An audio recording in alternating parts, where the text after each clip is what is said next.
সবার জন্য পিঠা বানাচ্ছি বন্ধুরা, তোমরা সবাই চলে আসো। আমি এই যে সিদ্ধ পিঠা বানাচ্ছি, আর আমার এই ডিজাইনটা যার ভালো লাগবে ভিডিওটা শেয়ার করবে, ঠিক আছে?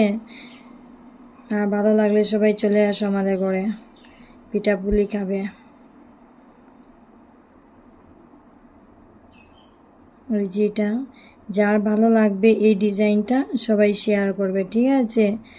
আর খেতে তো অনেক টেস্টি এগুলা পিঠা পুরি খেতে অনেক টেস্ট, ঠিক আছে? এই যে পিছন দিক আর ওই যে সামনের দিক, ঠিক আছে বন্ধুরা?